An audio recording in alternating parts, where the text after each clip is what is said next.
Hello friends, આજે ફરીથી આપણે પ્લસ એકાઉન્ટિંગમાં એક નવો પોઈન્ટ જોશું.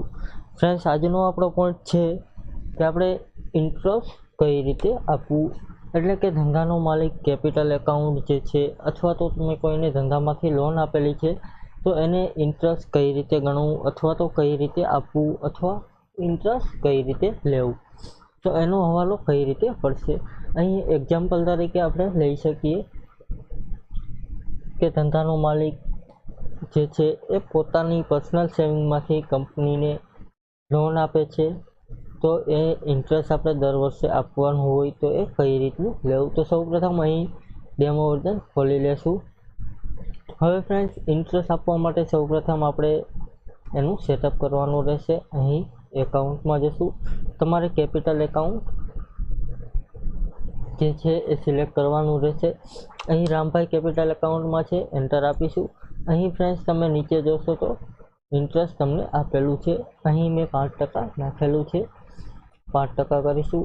હવે ફ્રેન્ડ્સ, તમે ધંધાના માલિક પાસેથી પેમેન્ટ લેતા હોય તો એ ઇન્ટરેસ્ટ તમારે આપવાનું થતું હોય તો એ ધંધાના માલિકને આપવાનું થતું હોય, એટલે એ આપણો એક્સપેન્સ થશે. ત્યાર પછી ફ્રેન્ડ્સ, જો આપણે ધંધાના માલિક પાસેથી લોન લીધી હોય, આપણે ધંધાના માલિકને લોન આપેલી હોય તો એ આપણે ઇન્ટરેસ્ટ આપશે તો એ ઇન્કમ થશે. અહીં કેપિટલ ઇન્ટરેસ્ટ ઇન્કમમાં છે, તો અહીંયા આપણે એક્સપેન્સ કરી દેશું.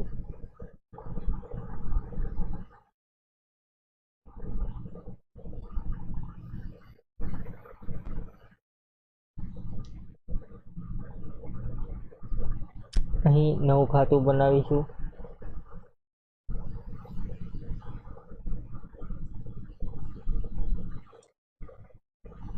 કેપિટલ ઇન્ટરેસ્ટ ડેબિટ, એન્ટર આપીશું. અહીં એક્સપેન્સ લેશું, ઓકે કરીશું. અહીં ડેબિટ લેશું.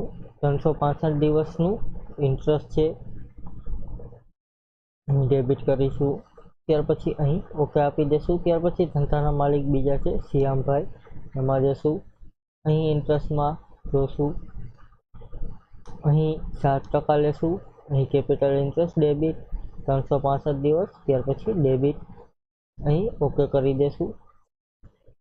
હવે ફ્રેન્ડ્સ, અહીં આપણે ધંધાના માલિક પાસે લોન લીધેલી છે, રોકડમાં અનસિક્યોર લોન લીધેલી છે. તો બેલેન્સ શીટમાં જઈને જોશું કે કેટલી લોન લીધી છે.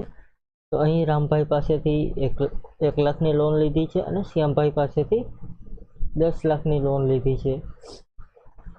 તો આનો ઇન્ટરેસ્ટનો હવાલો આપણે યુટિલિટીમાં જશું, એમાં આવે છે હવાલા, અહીં આપે છે ઇન્ટરેસ્ટ, એમાં જશું, ઓકે કરીશું. અહીં તમે જોશો તો તમને ઓકે બતાવશે. અહીં રામભાઈ છે, અહીં રામભાઈમાં હવાલામાં ક્રિએટ કરીશું, અથવા કંટ્રોલ H તેની શોર્ટકટ કી છે, એન્ટર આપીશું, ઓકે કરીશું. ટેબ આપીને ઓકે કરીશું. અહીં રામભાઈનો હવાલો પડી ગયો છે. ત્યાર પછી શ્યામભાઈમાં કંટ્રોલ H કરી હવાલા પાડીશું, ઓકે કરીશું. અહીં શ્યામભાઈનો પણ હવાલો પડી ગયો છે. હવે બેલેન્સ શીટમાં જઈને જોશું કે એના ખાતામાં એટલી રકમ વધારે થઈ ગઈ છે નહીં. અહીં તમે જોશો તો રામભાઈને હવે ટોટલ આપણે દેવાના છે 1,02,287. ત્યાર પછી શ્યામભાઈને 10,32,027 રૂપિયા આપવાના છે. હવે અહીં આપણે પ્રોફિટ લોસમાં જોશું કે આપણા ખર્ચામાં ઇન્ટરેસ્ટ દેખાય છે કે નહીં. હવે અહીં જોશો તો કેપિટલ ઇન્ટરેસ્ટ ડેબિટ એક્સપેન્સ એકાઉન્ટમાં આપણે જોવા મળશે. આ રીતે ફ્રેન્ડ્સ ઇન્ટરેસ્ટના હવાલા પડે છે.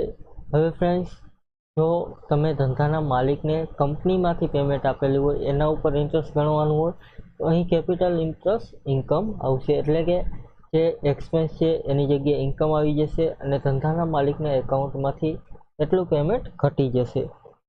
આ પ્રમાણે ઇન્ટરેસ્ટના હવાલા પડે છે. થેન્ક યુ ફ્રેન્ડ્સ, આજનો પોઈન્ટ અહીં પૂરો કરીએ. કાલે ફરીથી એક નવો પોઈન્ટ જોઈશું. Thank you.